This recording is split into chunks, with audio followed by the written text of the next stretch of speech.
sambil diskusi. Kalau teman-teman mau ada yang didiskusikan, silahkan gitu ya.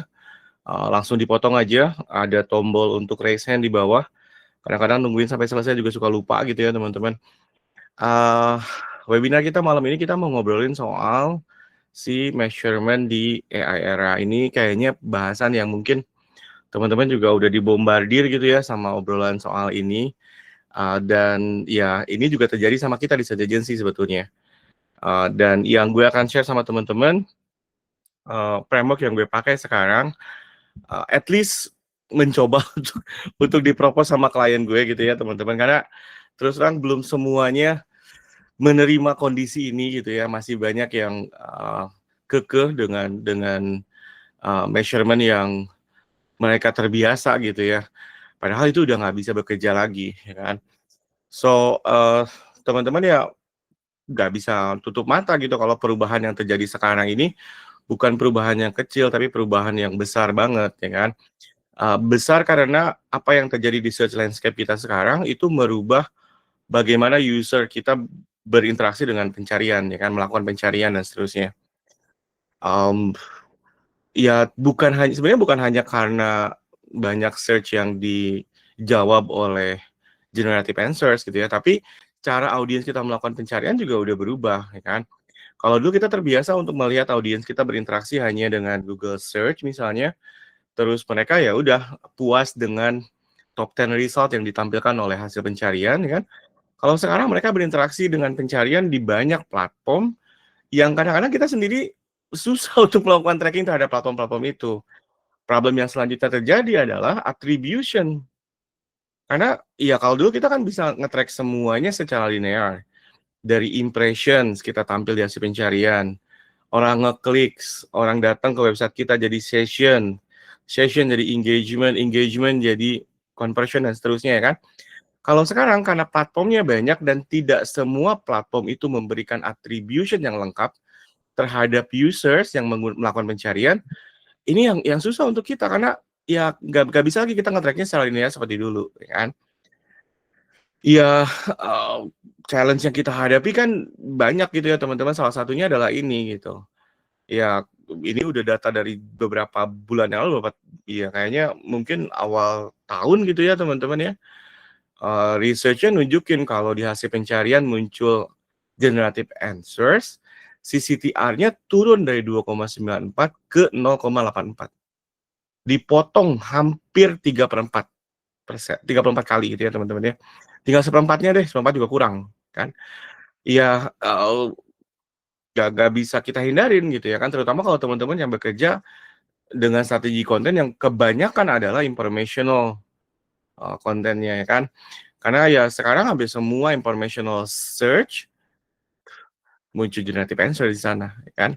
Bahkan beberapa transactional sama navigational juga ada generative answers juga di sana, ya kan. Opsi untuk users menggunakan AI mode juga merubah, behavior mereka jauh lebih besar dibandingkan dengan dulu yang mereka hanya punya opsi untuk dapetin, AI overview, ya kan.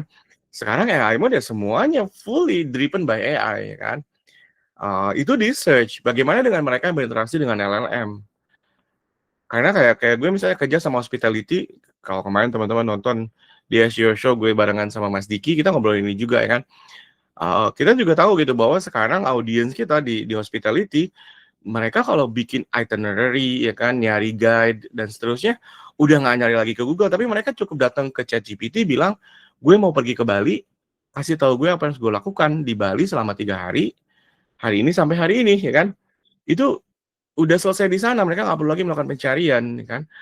Eee, Gimana kita mau ngukur konten kita kalau misalnya kita strategi kontennya adalah informational content atau, inspirational content kalau di travel gitu kan, ini yang tricky untuk kita.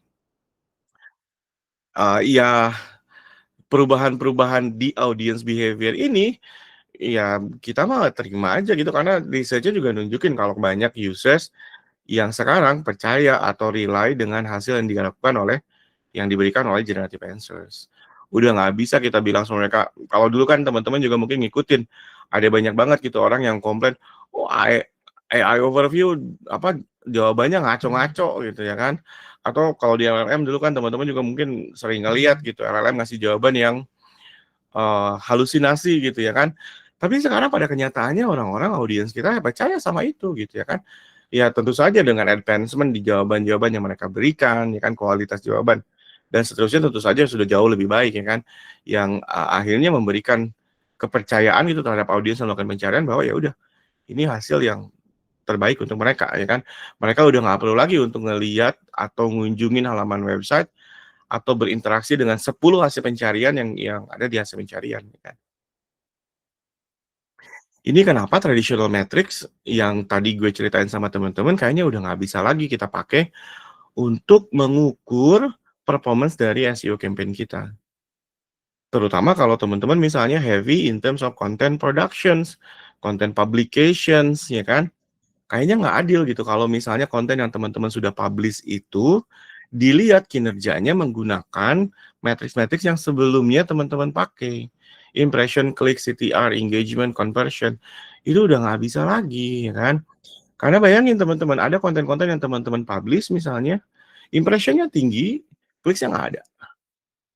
Atau bahkan teman-teman nggak tahu sama sekali ada impression karena misalnya dijadiin bahan oleh LLM, tampil di jawaban LLM gitu ya, kan teman-teman nggak tahu impression-nya berapa banyak di sana kan, nggak ada di Google Search Console kan.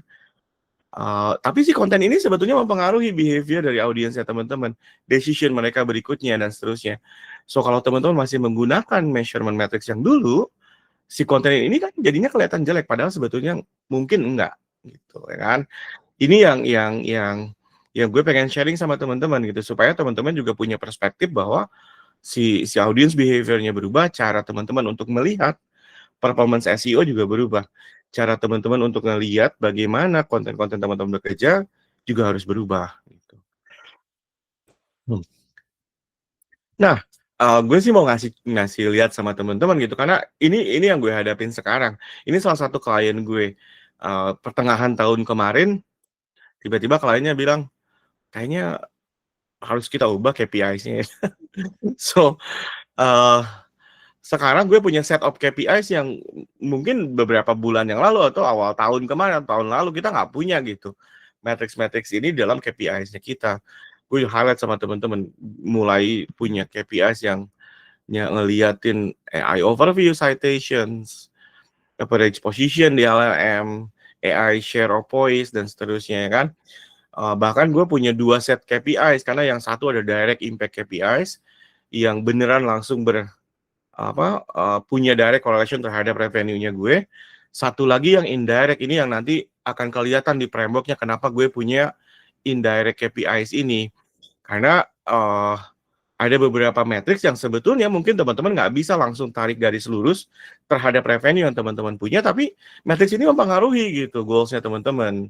Kayak misalnya branded search impressions, search click yang branded ya kan, direct traffic, atau kalau di AI matrix-nya authority score, AI favorable sentiment, AI mention share dan seterusnya. Ini yang si framework-nya gue mencoba untuk define gitu ya teman-teman. Gue akan kasih disclaimer. Disclaimer-nya adalah klien gue aja belum 100% accept dengan framework yang gue pakai, tapi mereka cukup terbuka gitu ya teman-teman untuk ngelihat performance SEO dari sudut pandang yang berbeda. Nggak lagi hanya menggunakan yang atasnya itu tuh impression, clicks dan seterusnya. Itunya tetap jadi bagian dari KPIs-nya kita, tapi ada beberapa part yang kita adjust, yang kita tambahkan supaya si kliennya atau teman-teman yang nanti manage SEO punya perspektif yang lebih jelas gitu terhadap campaign SEO-nya teman-teman.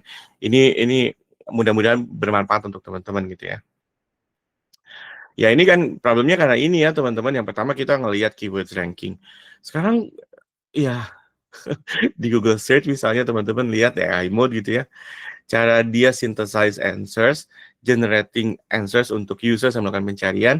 Kadang-kadang kan mereka nggak ngelihat position gitu ya kan. Ada bagian dari jawaban mereka yang misalnya ngambil dari hasil pencarian yang ada di halaman 2, halaman 3, dan seterusnya ya kan. So, posisi 1, posisi 2, posisi 3 misalnya di SERP yang dulu kita bangga-banggakan sebagai orang SEO, karena kan sekarang nggak jadi nggak jadi sesuatu gitu ya, nggak ngasih apa-apa untuk kita. Kalau itu misalnya nggak jadi bagian dari AI overview, audiensnya nggak berinteraksi dengan itu, nggak punya dampak terhadap users, mau itu nomor 2, nomor 3 juga kayaknya percuma, ya kan? Yang pada akhirnya ya organic traffic kita terpengaruh, CTR kita yang tadi gue cerita sama teman-teman dari 2,94 turun ke 0,84 kan. So, ini cara menjawabnya gue menggunakan apa, framework ini.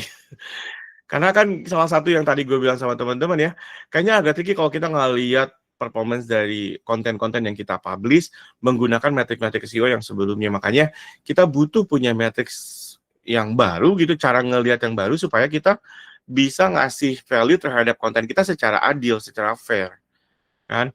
Kalau konten-konten yang teman-teman publish masih dinilai menggunakan impression, klik, CTR, dan seterusnya, teman-teman akan ngerasa ya mungkin frustrasi dalam tanda petik kutip gitu ya, karena nggak bisa dilihat seperti itu lagi gitu. Si framework-nya ini nih teman-teman yang gue pakai. Jadi gue punya 3 bagian di framework ini. Yang pertama ada visibility ya. Si bagian ini mengukur seberapa sering teman-teman kelihatan gitu ya di jawaban-jawaban yang diberikan oleh AI atau LLM gitu ya. Yang kedua adalah authority. Authority ngelihat seberapa terpercaya konten-konten yang teman-teman publish gitu ya, sehingga konten itu jadi bagian dari generative answers.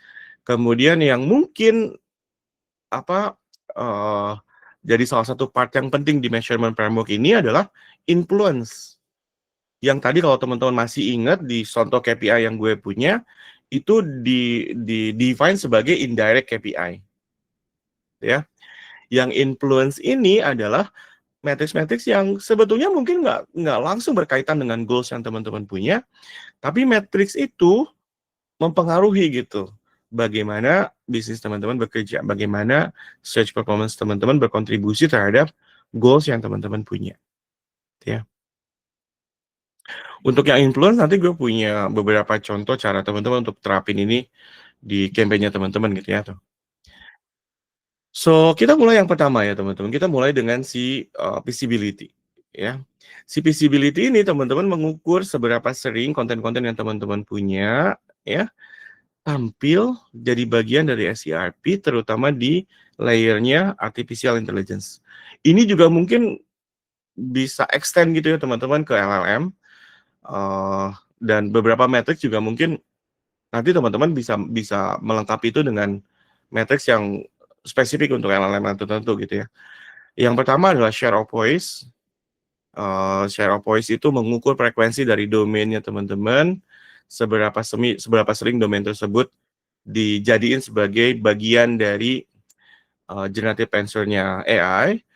Kemudian yang kedua adalah zero click surface presence gitu ya. Ini sebetulnya nge-track impressions gitu ya, tapi teman-teman tutup mata terhadap action-nya users, clicks dan seterusnya ya kan. Yang teman-teman lihat adalah seberapa sering konten teman-teman jadi bagian dari generative answers, jadi bagian dari people also ask, knowledge panel dan seterusnya. Ya. Yang kemungkinan exposure-nya besar terhadap users, tapi teman-teman juga nggak bisa expect users untuk ngelakuin action dari exposure tersebut. Ya. Yang ketiga adalah query coverage, ini nunjukin percentage dari target question base-nya keywords yang teman-teman punya, yang triggers generative answers, ya. Di mana si generative answers ini mengambil jawabannya dari konten-konten yang teman-teman punya, ya. Tools-nya teman-teman banyak gitu ya teman-teman. Yang gue tampilin di sini sebagai contoh adalah SEMrush, tapi kayaknya Ahrefs punya, terus ada beberapa tools yang spesifik bisa mengukur ini gitu ya teman-teman. Kemarin gue ngobrol sama server SEO sama salah satu tools SEO dan dia ngasih gue trials untuk ngeliatin matrix-matrix ini. Nanti teman-teman bisa cari tools yang sesuai gitu ya. Tapi yang teman-teman butuhkan misalnya yang pertama share of voice, ini datanya Semrush nih teman-teman. Di Semrush teman-teman bisa ngelihat share of voice dari brandnya teman-teman dibandingkan dengan kompetitornya teman-teman, growth-nya seperti apa dan seterusnya ya kan. Yang tadi kita cerita share of voice ini ngukur berapa sering gitu ya konten brand-nya teman-teman di-mention sama AI dibandingkan dengan kompetitornya teman-teman, ya.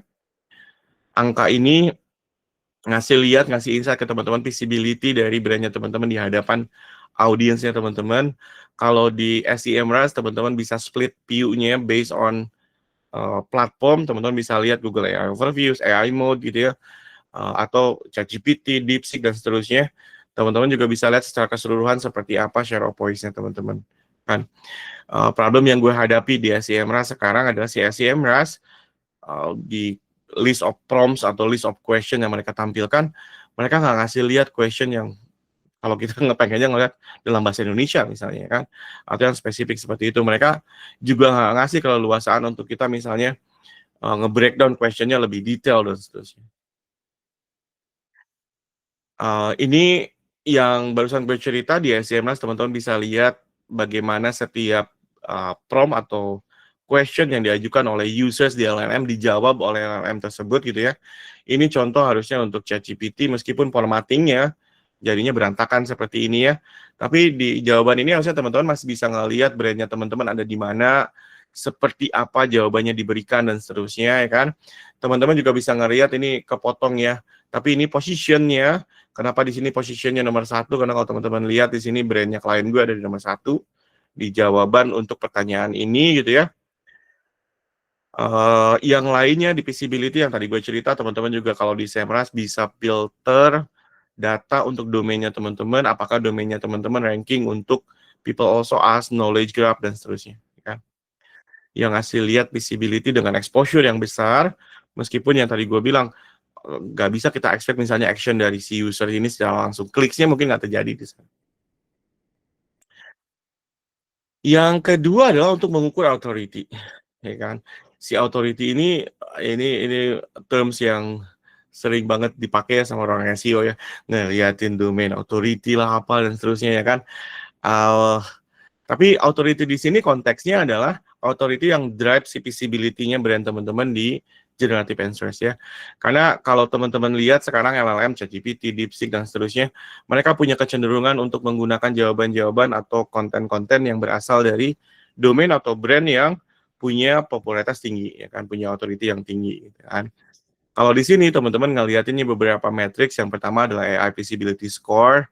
Ini juga matrix yang di tools-tools tertentu teman-teman bisa lihat langsung angkanya gitu ya. Meskipun kadang-kadang namanya beda-beda gitu ya teman-teman ya. Gue pakai AI Visibility Score karena gue kebetulan pakainya SEMrush. SEMrush adanya AI Visibility Scores gitu ya. Tapi kalau teman-teman pakai tools yang lain, cari matrix yang sepadan gitu ya teman-teman. Di gue pakai matrix tambahan untuk authority ini menggunakan topic ownership score. Dan ini bukan karena apa-apa, karena salah satu reasons yang kenapa gue mau pakai ini gitu ya. Karena gue ngelihat kalau misalnya si websitenya kita itu punya topic ownership score yang tinggi gitu ya. Yang pertama kesempatan untuk kita jadi bagian di LLM, jawaban yang diberikan oleh LLM atau generative answers itu jadi lebih besar gitu ya, karena kita punya coverage terhadap topik yang lebih dalam gitu ya. Yang kedua, si LLM atau generative answers-nya sendiri punya kecenderungan untuk menggunakan jawaban-jawaban dari website-website yang menurut mereka punya coverage yang cukup untuk topik tertentu. Teman-teman akan lihat behavior ini. Tanyain hal-hal yang misalnya berkaitan sama otomotif, tanyain hal-hal yang berkaitan sama finance. Teman-teman akan lihat bahwa source yang dipakai untuk LLM generating answers di pertanyaan-pertanyaan teman-teman kemungkinan besar berasal dari website-website yang sama. Tesnya jangan sedikit tapi ya, at least beberapa puluh question gitu teman-teman masukin, lihat, keluarin source-nya. Teman-teman akan lihat ada pola yang dilakukan atau digunakan oleh si LLM, mereka mengambil konten-konten dari website-website yang teman-teman lihat sebagai ownership dari topik tersebut gitu ya. Di yang lainnya adalah EAT ya, ini juga hal yang menarik ya teman-teman. Kita udah bekerja dengan ini dari dulu sebelum ada AI gitu ya, tapi ini terpakai, benar-benar terpakai karena ya si LLM juga sekarang kan mereka hati-hati banget gitu untuk mau quote atau citing konten yang jadi bagian dari jawaban mereka. Mereka tidak akan mengambil konten-konten yang sembarangan gitu. Mereka akan ngelihat siapa, seperti apa, petanggung jawabnya, penulisnya dan seterusnya dari si konten tersebut ya kan? Karena untuk mereka kan mereka udah lewat tuh masa-masa mereka bisa leluasa bilang, "Oh masih ada halusinasi dan seterusnya." Ekspektasi orangnya udah berubah sekarang, mereka harus udah bisa gitu untuk present jawaban yang lebih reliable untuk users ya kan. Di teknologinya mereka juga kan mereka udah jauh lebih advance dibandingkan kalau teman-teman pakai ChatGPT awal tahun atau tahun lalu ya kan. ChatGPT 3 misalnya ya kan atau yang sebelumnya yang source of generative answers-nya kebanyakan berasal dari knowledge mereka yang terbatas gitu, training knowledge mereka yang terbatas. Kalau sekarang kan mereka punya punya source yang lebih kaya gitu ya. Mereka ngambil jawaban itu bisa berasal dari knowledge-nya mereka ya atau mereka berasal dari external source lewat pencarian atau apa direct access terhadap internet ya kan. So part yang teman-teman harus perhatikan di konten-kontennya teman-teman, bagaimana kontennya teman-teman bisa present konten tersebut sebagai konten yang terpercaya. Sama seperti konsep IET yang kita tahu di SEO dari zaman dulu gitu kan. Kan konsep IET ujung-ujungnya adalah trust. Bagaimana konten kita bisa terpercaya di sana, teman-teman nunjukin experience-nya teman-teman, teman-teman nunjukin expertise-nya teman-teman, teman-teman nunjukin authoritative-nya teman-teman supaya kontennya teman-teman punya trustworthiness. Ya. Dan ini mah kayaknya teman-teman harusnya udah hatam gitu ngomongin soal ini ya kan. Ngomongin soal IET ini signal-signal yang teman-teman udah kerjakan dari zaman dulu itu nggak akan terbuang sia-sia gitu kan. Di bagian measurement ini teman-teman tugasnya adalah untuk ngelihat seperti apa setiap konten teman-teman in terms of EAT signalnya ini ya kan. Teman-teman bisa create matrix ya. Kayak gue misalnya gue punya Excel sheet, di Excel sheet-nya gue setiap konten gue mapping tuh author information ada atau enggak, source-nya lengkap atau enggak, ya kan? Misalnya kan kayak gitu. Ya. Ini yang tadi gue bilang di SEMrush punya AI Visibility Score, ya. Dan AI Visibility Score ini matriksnya ada beberapa. Yang pertama ngeliatin monthly audience, ya. Yang kedua total mentions di konten-kontennya kita, ya. Kayaknya di tools yang lain juga mungkin ada matriks yang serupa gitu, teman-teman ya. Angkanya kalau di SEMrush per 100, semakin dekat ke angka 100, semakin bagus gitu ya. Meskipun ya ini kan gue juga terus terang sama teman-teman masih banyak langkah-langkah yang gue lakukan itu gue masih ngerasa kalau itu masih eksperimental gitu ya teman-teman. Dulu kalau teman-teman ingat gue pernah sharing soal AI overviews, bagaimana cara gue mencoba untuk mengoptimalkan konten-konten gue supaya tampil di AI overviews ya kan. Sekarang di LLM juga gue punya step-step yang gue lakukan, eksperimen-eksperimen yang gue lakukan gitu ya supaya konten gue juga jadi punya kesempatan lebih banyak untuk tampil di LLM. Ya. Si topic ownership, metode untuk teman-teman mengukurnya bisa macam-macam. Kalau gue ngelihatnya seperti ini gitu ya teman-teman, gue ngebandingin antara reach-nya gue atau exposure-nya gue dibandingkan dengan potensial search volume yang ada di topik tersebut ya.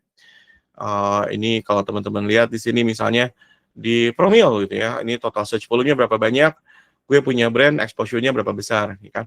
Semakin tinggi exposure-nya berarti semakin kuat ownership-nya gue, ya kan? Nanti kalau misalnya gue pengen lihat lebih dalam, gue bisa breakdown nanti konten-konten apa aja yang support terhadap exposure gue di topik tersebut, ya kan? Ini untuk topik ownership. Kalau teman-teman pakai SEMrush juga ada cara yang lebih mudah, teman-teman masukin aja search queries-nya teman-teman di konten-konten untuk topik tertentu gitu ya. Terus kasih label aja di situ. Nanti kan SEMrush-nya ngasih tahu ke teman-teman reach-nya berapa besar dan seterusnya. Visibility-nya seberapa besar. Ya. Nah, ini part yang terakhir nih teman-teman. Ini yang agak lumayan jelimet. Ini yang tadi output-nya yang teman-teman lihat di KPIs-nya gue ada indirect KPIs itu, ya kan? Si indirect KPIs itu base-nya ini nih influence karena rasionalnya ya teman-teman, gue bilang sama klien gue adalah nggak semua action-nya users itu kita bisa kasih attribution yang lengkap, ya kan? Orang mungkin nyari ke LLM, kayak gue punya klien hospitality. Orang nyari ke LLM, dia nyari itinerary. Setelah dapat itinerary, dia bilang sama LLM-nya, kasih gue suggestion hotel-hotel atau service apartemen yang dekat sama lokasi tersebut. LLM-nya ngasih suggestion, ya kan? Kan orang mungkin nggak ngeklik, nggak beli langsung dari situ. Tapi next step-nya misalnya orang datang lewat direct gitu ya ke website-nya klien gue, terus dia ingat, oh dia dapat influence dari jawabannya LLM. Terjadi pembelian di situ. Attribution-nya nggak ada, teman-teman nggak bisa bilang gitu. Nggak ada apa kalau kalau kalau di Google Analytics session source sama session mediumnya nggak ada untuk teman-teman bisa tied in behavior ini terjadi karena pencarian mereka di LLM nggak ada gitu ya kan. Tapi ya harus kita, ya kalau teman-teman ini harus kita akui gitu, mungkin saja dipengaruhi behavior pembelian ini karena sebelumnya si user melakukan pencarian, LLM-nya ngasih suggestion untuk booking hotel yang ini. Dia pergi ke hotelnya, dia booking hotelnya. Ada influence yang terjadi di situ, kan? Ini cara gue untuk mencoba menjelaskan itu sama klien gue. Ya, harus teman-teman juga harus mencoba ini gitu ya. Ya apa back end portnya banyak gitu bolak-balik nih sama klien gue untuk bisa convince mereka bahwa ada influence yang terjadi dari kinerja konten kita yang tidak terlihat gitu ya. Kayak gitu. Di sini teman-teman ada beberapa key metrics yang teman-teman bisa gunakan. Yang pertama misalnya conversion attribution, ya kan. Conversion attribution-nya tapi nggak bisa pakai direct attribution. Nanti gue kasih beberapa contoh untuk teman-teman ya, bagaimana cara teman-teman bisa melakukan itu. Yang kedua adalah traffic quality. Ya. Ini salah satunya misalnya kalau teman-teman lihat punya konten teman-teman, terus teman-teman lihat, kok tiba-tiba konten ini misalnya in terms of session durations, in terms of users behavior di konten tersebut, tiba-tiba kok improve banyak, ya kan? Engagementnya lebih tinggi. Nah, coba teman-teman lihat gitu ya, apakah misalnya si konten tersebut punya visibility yang lebih tinggi di LLM, tiba-tiba misalnya dari tools-nya teman-teman ngelihat, oh mention untuk si konten yang spesifik ini naik nih beberapa waktu terakhir. Gitu ya. Mungkin saja itu jadi salah satu pengaruh terhadap si traffic quality yang datang ke konten tersebut. Ya. Yang ketiga adalah branded lead, ya ini juga ngukurnya agak lumayan jelimet. Ini idenya adalah untuk bisa mengkuantify brand awareness gitu ya, untuk brandnya teman-teman yang kita anggap sebagai influence dari AI exposure kan. Kalau di search biasanya yang metris yang gue pakai branded search volume. Kalau teman-teman ngelihat within one period of time gitu, satu quarter kah, satu bulan mungkin satu quarter lah ya. Teman-teman ngelihat, oh citation-nya teman-teman, mention-nya teman-teman naik di LLM, terus teman-teman juga ngelihat di waktu yang sama tiba-tiba pencarian terhadap brand-nya teman-teman volumenya naik. Dan kenaikannya linear. Ini terjadi sama klien gue. Ini gue ngelihat hal yang sama gitu ya. Gue ngelihat mention-nya naik, brand search-nya juga naik gitu ya kan. Ini data yang menurut gue valid untuk gue bisa bilang sama klien gue, ini buktinya. Ketika kontennya jadi bagian dari AI generative answers, dimension sama AI generative answers, pencarian terhadap brandnya ikutan naik. Ya, nggak bisa 100% tapi teman-teman klaim itu ya. Terutama teman-teman juga harus ngecek apakah misalnya si bisnisnya jalanin branding campaign, ada TPC kah, ada apakah yang mungkin juga mempengaruhi terhadap tren pencarian terhadap brand tersebut gitu ya. Nggak bisa 100% teman-teman klaim, oh iya punya gue semua nih hasil kerja gue, nggak bisa ya kan. Ini beberapa yang bisa teman-teman lakukan ya. Yang pertama misalnya untuk tracking high quality clicks gitu ya. Uh, ini yang tadi untuk high quality traffic yang di influence ya teman-teman ya. Ya kenapanya? Karena teman-teman harus bisa membuktikan gitu ya kalau jumlah klik yang lebih sedikit yang sekarang teman-teman terima itu kualitasnya lebih bagus gitu ya. Nggak bisa juga teman-teman bilang bahwa ya CTR-nya lebih rendah. Oke, CTR-nya lebih rendah, tapi apakah kualitas dari traffic yang datang ke website teman-teman jadi lebih bagus atau enggak? Kan? Action yang teman-teman lakukan yang pertama adalah teman-teman define dulu matrix yang teman-teman lihat sebagai high value engagement. Ya, teman-teman bisa create custom event misalnya di GA4-nya ya kan.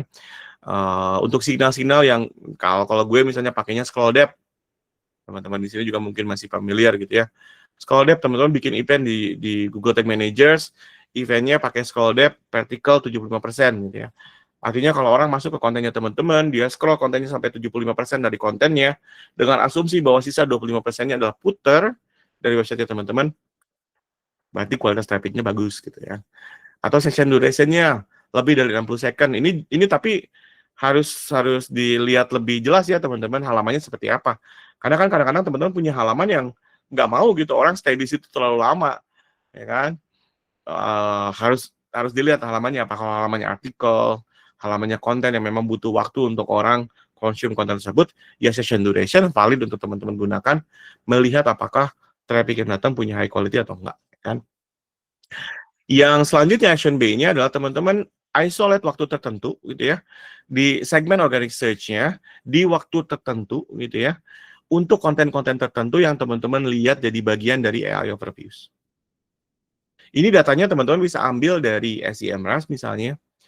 SEMrush kan kalau teman-teman masuk ke organic report gitu ya, teman-teman bisa filter halaman-halaman yang ranking untuk AI overviews. Nanti teman-teman bandingin engagement rate sama conversion rate-nya untuk segmen traffic tersebut. Seperti apa? Action yang selanjutnya adalah untuk si brand lab yang tadi ya teman-teman ya. Ini kita bisa sebut juga sebagai post AI attributions. Ya. Kenapanya? Karena influence yang tadi kita bicarakan itu, ya kadang-kadang influence-nya mungkin nggak terjadi di waktu yang sama. Orang nyari di LLM hari ini gitu ya teman-teman. Tapi pembeliannya mungkin terjadi 2 hari yang akan datang, 3 hari yang akan datang dan seterusnya. Atau kalau di hospitality lebih tricky ya teman-teman.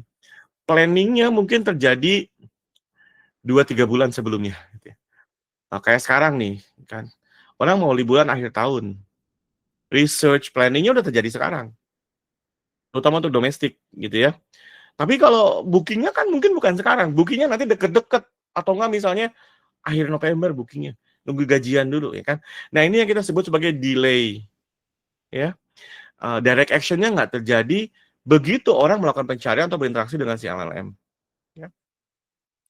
Ini seperti apa contohnya? Yang pertama teman-teman di action A-nya teman-teman bisa benchmark dulu. Branded search-nya sekarang kondisinya seperti apa? Teman-teman bisa pakai Google Search Console atau teman-teman bisa pakai Trends, Google Trends, Google Planner juga nggak apa-apa. Teman-teman track branded search queries-nya teman-teman. Orang-orang yang nyari nama brandnya teman-teman, nama produknya teman-teman, nama service-nya teman-teman, atau yang kita sebut sebagai branded search queries deh. Ya. Jadi ini itu sebagai data awalnya teman-teman. Ya. Terus teman-teman kalau ada trends gitu ya, lihat ya dibandingkan dengan periode tertentu, teman-teman lihat yang tadi gue cerita, apakah misalnya ada korelasi antara AI citation rate teman-teman yang naik dengan branded search queries teman-teman yang ikutan naik. Ya. Ini ya rasionalnya, ini mau udah gue ceritain tadi rasionalnya orang ngelihat brand teman-teman di jawabannya AI, terus orangnya datang ke website-nya teman-teman, bisa lewat direct misalnya atau pencarian nama brandnya, bukan ngeklik dari hasil LLM langsung ke website teman-teman gitu ya kan. Uh, ya meskipun ya di sini sih gue bilangnya SEO gets the credit gitu ya, tapi again ya nggak harus ada validasi juga gitu ya teman-teman. Ya gue kemarin juga disadarin sama klien gue, bilang ya nggak bisa lu klaim semuanya, kan gue juga punya ads yang jalan, gue punya TPC, gue punya campaign sosial dan seterusnya yang mungkin mempengaruhi terhadap branded search ini. Oh oke, gue bilang iya, gue setuju kan. Tapi at least kemarin waktu case-nya gue bisa nunjukin graf yang linear antara citation rate yang naik dengan branded search queries yang naik. Gitu. Ya. Yang terakhir adalah attribution, ini yang tadi kita juga kesulitan ya teman-teman, karena ya si actionnya user teman-teman punya conversion misalnya di websitenya teman-teman, nggak bisa teman-teman attribute lewat metode yang kita terbiasa lakukan, karena session medium, session source-nya nggak ada ya kan. Ya salah satu yang bisa teman-teman lakukan, kita balik ke cara-cara yang tradisional zaman dulu gitu ya kan. Kalau misalnya orang beli sesuatu, orang ngisi form di website kita, teman-teman tanyain sama dia, tahu gue dari mana, tahu brand kita dari mana, tahu produk kita dari mana, ya kan? Ini metode attribution yang zaman dulu, tapi sekarang kayaknya membantu kita gitu ya kan. Kesan sederhana, dulu kita terbiasa untuk melakukan semuanya attribution itu secara direct gitu ya teman-teman. Karena ya kita bilang di digital semua itemnya udah terkoneksi, jalanin iklan udah ada UTM source, ya kan? Google Search, Organic Search, udah ngasih session source, ya kan? Sekarang tapi dengan kondisi yang sekarang, metode yang seperti ini justru metode yang mungkin membantu teman-teman untuk ngelihat kontribusi dari konten teman-teman terhadap conversion yang terjadi. Nanyain ke users yang beli, nanyain ke users yang convert di formnya teman-teman, mereka dengar kita dari mana, mereka tahu kita dari mana, dan seterusnya. Begitu teman-teman. Ya. Kalau gue boleh tutup nih, yang terakhir sebelum teman-teman boleh bertanya nanti ya, executive summaries-nya ya teman-teman ya. Ya, yang pertama adalah harus geser sukses matrix-nya kita di SEO harus kita geser. Kita nggak bisa lagi stay dengan ranking, screenshot masukin LinkedIn, traffic clicks naik masukin, nggak bisa lagi gitu. Karena sukses matrix-nya udah berbeda sekarang. Cara kita mengukur performance SEO kita juga berubah. Ya. Ini beberapa contoh ranking, teman-teman harus ganti itu dengan citation rate misalnya kan. Organic clicks, engagement rate. Organic traffic, branded search lip yang tadi gue ceritain sama teman. CTR, ya. Teman-teman bisa ngelihatnya lead quality. Ya. Nah, kalau sebagai penutup nih ya teman-teman, apa yang bisa teman-teman lakukan 3 bulan ke depan gitu ya. Coba deh teman-teman lakuin ini ya. Audit teman-teman, audit top 20 most likely keywords yang trigger saya per video teman-teman. Terus teman-teman benchmark ya, ngeliatin baseline untuk metrik-metrik yang berkaitan sama banded search volume, sama direct conversion rate-nya teman-teman. Ya. Terus yang tadi itu teman-teman, roll out custom engagement event, ngeliatin high quality traffic-nya teman-teman tuh terjadinya seperti apa, bikin event kayak scroll, ya dan seterusnya. Baru nanti teman-teman align yang barusan untuk attributions, kalau nanti misalnya punya conversion form, punya form pembelian dan seterusnya, tambahin self attribution field. Ini akan membantu teman-teman untuk punya pengukuran yang lebih jelas gitu kondisi yang sekarang di AI search landscape yang sekarang. Begitu teman-teman. Ada pertanyaan dari teman-teman kah? Silakan.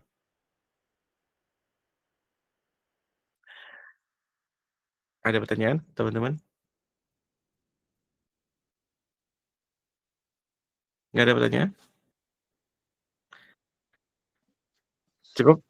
Bang Ido ada, sorry maaf. Silakan, Intan. Yes, saya Intan. Tadi saya udah ngisi di chat, tapi mungkin belum kelihatan juga. Nggak ngeliat ke chat, siap, silakan. Ya nih makasih banyak untuk insight-nya. Emang kita harus belajar cara baru lagi untuk ngukur ya. Bener-bener ini sih bener-bener kompleks sekarang buat saya. Nah terus ini saya mau nanya ya Bang Ido, apakah kalau untuk klien saya ini kan sebenarnya SaaS ya, dia itu kita untuk matriksnya ini adalah session dan sign up, dan saya notice dalam 6 bulan belakangan ini sessionnya menurun tapi sign up-nya improve dan bounce rate-nya juga improve gitu. Ya. Apakah ini suatu hal yang mengkhawatirkan? Karena kalau saya pikir bahwa kita memang sudah ada beberapa keyword di AIO itu udah ada gitu, alhamdulillah. Jadi saya pikir apakah mungkin ini usernya dia yang mencari informasi dan dia dapat di AIO, habis itu mereka nggak not necessarily klik masuk ke landing page kita, jadi dia pergi lagi. Nah terus tapi however untuk user yang udah nyampe ke landing page kita, mereka sekarang lebih most likely untuk subscribe, untuk sign up ya. gitu. Apakah ini mengkhawatirkan atau apakah ini memang sepertinya tren untuk SaaS seperti ini untuk saat ini, atau gimana Bang Ido? Kayaknya terjadi hampir di semua industri seperti ini ya. Di beberapa klien kita juga di search agency juga kita ngelihat kalau sessionnya stagnan, kadang-kadang terjadi penurunan gitu ya. Tapi matrix-matrix yang kita ukur sebagai business goals justru malah naik. Tapi untuk kita bisa bilang bahwa ini mengkhawatirkan atau enggak, harus ada proses yang kita lakukan untuk melihat korelasi yang tadi itu, yang influence itu ya. Yang sekarang gue lakukan, gue coba untuk melakukan measurement atau ngeliatin semua konten yang gue punya ini performance-nya seperti apa, terutama di AI Search Landscape ya. konten-konten yang gue punya, gue coba mapping apakah konten itu jadi bagian dari overviews atau enggak, jadi bagian dari jawaban LLM atau enggak, ya kan? Terutama untuk konten-konten yang misalnya punya pengaruh terhadap user behavior dari kliennya gue, misalnya ya. Kalau di klien SaaS misalnya, kita punya konten-konten yang goals-nya adalah untuk ngeyakinin user untuk daftar, misalnya kan? Atau nggak ngasih inspiration untuk users untuk daftar dan seterusnya, ya kan? Kita coba lihat apakah konten-konten itu tampil di AI Overviews atau enggak, tampilnya seperti apa, ya kan? Karena kadang yang tadi deh, contoh yang tadi ya, ditampilin sama si LLM, misalnya cuma ChatGPT, ditampilinnya sebagai suggestion, almost suggestion gitu ya. Tadi kan klien gue, service apartemen yang mana yang harus gue pakai? Si ChatGPT-nya ngasih tahu, oh lu stay-nya di sini, di sini, di sini. Kalau seperti itu, kita kan mungkin nggak bisa expect dapat session-nya, tapi influence terhadap behavior users yang nantinya akan booking di, kalau di case-nya gue, di hotelnya gue kan jadi lebih tinggi. Nah, Intan juga coba lihat seperti itu. Apakah ada case-case di mana misalnya kontennya Intan itu jadi bagian dari generative answers, di mana generative answers-nya ngasih suggestion untuk user-nya, daftar ini deh, pakai tools ini deh, gunain ini deh, kan? Kita kalau bisa ngelihat itu, kita bisa bilang bahwa, oh, oke, kontennya memang nggak dapetin search impression, atau nggak dapetin organic clicks gitu ya, tapi punya influence besar terhadap goals yang kita punya, yang sign up yang tadi Intan cerita, ya kan? Kalau seperti itu kondisinya kan nggak mengkhawatirkan, gue sih senang-senang aja ya kan, yang penting kan goals-nya terjadi, ya kan? Tapi kalau misalnya Intan nggak bisa ngelihat korelasi itu, nggak bisa ngelihat influence dari konten-kontennya Intan terhadap behavior users yang sign up itu, ya kan? Ya itu mungkin harus lebih dalam melihatnya itu yang Intan tadi sebut sebagai mengkhawatirkan, ya kan? Karena mungkin saja sign up-nya ini terjadi bukan karena influence konten yang Intan punya. Sih, oke. Iya deh Bang Ido, cukup jelas buat saya. Makasih banyak ya. Siap, terima kasih. Teman-teman yang lain ada yang mau didiskusikan kah? Iya Mas Din, silakan. Hai Din, sorry. Halo Om Ido. Iya Din.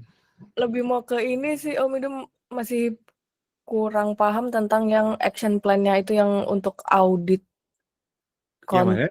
audit konten yang identify top keywords to trigger and AI overview. Berarti itu ngeceknya pakai yang third party tools gitu ya? Mau pakai third party boleh, atau mau pakai cara manual juga boleh. Nah, kalau cara manual gimana tuh? Sebentar ya, gue punya contoh template-nya, nanti gue bisa share sama teman-teman ya.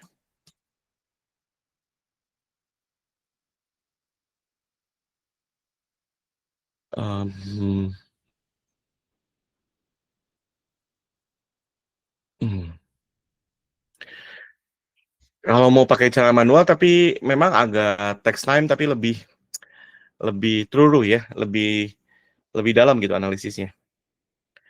Ini yang gue lakukan sekarang untuk analisis, untuk auditnya. Mana yang terakhir deh, September. Search queries ini asalnya dari Google Search Console. Kelihatan nggak ya? Coba geseran sedikit ya. Zoom 150. Jadi gue export search queries dari Search Console, top search queries yang impressionnya paling besar, ya, termasuk landing page dan seterusnya. Terus gue cari search volume, ini data dari eksternal ya. Di sebelah kanannya di sini gue punya beberapa field tambahan. Yang pertama adalah gue ngecek dulu apakah untuk search queries ini muncul AI overview atau enggak. Ini kan ada yes, ada no gitu ya. Generative answers di sini ya.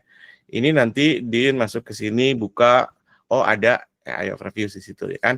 Tandain sebagai yes. Terus baru pinggirnya adalah in generative answer atau enggak. Din lihat apakah kontennya kita jadi bagian dari generative answer atau enggak. Kita lihat, oh ada nih Maneta Soya, yes, kan? Ininya yes. Kalau kondisinya seperti itu, sebenarnya sih nggak ada action tambahan yang kita bisa lakukan. Udah, biarin aja itu mah ya. Di sebelahnya gue ngecek tuh beberapa informasi tambahan gitu ya. Gue ngeliatin si AI overview-nya nampilin apa sih? Harusnya ini ganti nih ya, nggak sama lagi. Ini juga case yang sering terjadi. Ini yang di sini tuh gue ngeliat, oh ada gejala, ada kapan mencari bantuan medis. Ini kita record di sini, gitu. Apa aja yang ditampilin sama AI overviews. Nah, seperti itu ya auditnya. Nanti di paling pinggir di sini ada action. Actionnya ada beberapa. Yang pertama, kalau di sini no action needed, berarti kondisinya kayak barusan tuh. Ada AI overviews, terus kita udah jadi bagian dari AI overviews, ya udah itu mah biarin aja. Kalaupun nanti mau ada action tambahannya adalah untuk create konten yang relate sama si question tadi, ya. Tapi kalau misalnya kita ngelihat bahwa konten kita tidak jadi bagian dari AI overviews, padahal ada AI overviews di sana, maka action-nya adalah untuk enrichment. Enrichment-nya dibutuhkan untuk menambahkan informasi yang dicari oleh si AI overviews. Informasinya ini nih, oh gejala ringan, gejala berat, kapan harus mencari bantuan medis. Kita harus lihat kalau misalnya konten ini nggak jadi bagian dari AI overviews, apakah di konten ini kita bisa masukin gejala, apakah kita bisa masukin suggestion untuk kapan mencari bantuan medis. Ya, itu yang enrichment. Ya, ini hanya bisa dilakukan kalau misalnya kontennya memang support terhadap si ini nih, konten-konten yang di sini. Karena enrichment nggak bisa dilakukan kalau kontennya jauh beda jauh gitu ya kan. Action yang kedua. Action yang ketiga adalah kalau misalnya kita ngelihat kondisi yang barusan sama ya, tapi kita ngelihat bahwa informasi yang kita harus tambahkan itu nggak align dengan existing kontennya. Artinya kita nggak bisa melakukan enrichment di existing konten. Kalau seperti itu ya udah kita create new content. Gitu. Begitu, ini auditnya nih. Nanti action-nya kita bisa lakukan, terus nanti di akhir periode kita monitor lagi ada kenaikan atau enggak, ada improvement atau enggak. Oh, oke. Yang Butuh follow up template-nya? boleh dong. Kalau yang follow up question itu tadi berarti kayak people also ask-nya itu ya? Ya kan di sini kan kita bisa ngelihat nih question-question lain. Kita bisa record gitu ya. Ini untuk future development kalau Din punya apa mau create konten tambahan dan seterusnya gitu ya. Oke. Sama yang kalau untuk nge-audit kan katanya kan ini agak udah keluar sih Om. Ini udah selesai kan yang ini? Mau nanya juga yang itu kayak orang-orang kan bilang sekarang dikuatin untuk about us-nya ya, about us page itu. Untuk apa nih? Untuk apa nih? Untuk ngebangun brand kita lebih trustworthy dan apa brand visibility-nya juga lebih kuat. About Us salah satu contoh, Din ya. Tapi kan komponennya banyak ya. About Us kan kita nunjukin siapa yang jadi penanggung jawab si websitenya kan. Tapi kontennya sendiri siapa yang menulis konten itu, penulisnya punya background yang sesuai atau enggak ya kan. Terus misalnya konten itu kalau itu kesehatan misalnya ada referensi jurnalnya atau enggak ya kan. Item-itemnya banyak, jadi nggak cuma satu. Gitu. Oke. Ya. Saya kayak banyak orang ini katanya ya ini kayak cuma baca-baca di apa tuh status-status LinkedIn.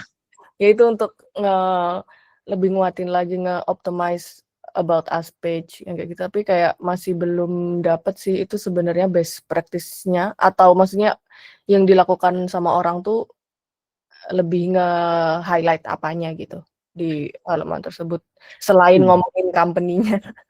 Iya, itu kan itu yang tadi kita sebut sebagai EAT signal itu. Karena memang si generative answers-nya mereka hati-hati banget, sama lah kayak Google Search juga sama kan. Kenapa Google Search punya konsep EAT? Karena Google Search nggak mau nampilin konten-konten yang berasal dari website-website yang abal-abal gitu ya kan. Konten-konten yang misalnya asal-asalan, tiba-tiba si Rido bikin konten cara menjaga kesehatan jantung. Nah si Rido siapa? Ngomongin soal kesehatan jantung ya kan. Google Search nggak mungkin nampilin itu.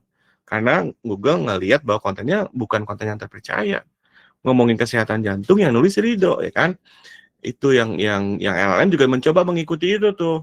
Dia ketika generating answers, dia juga mencoba supaya source of information-nya trustworthy gitu.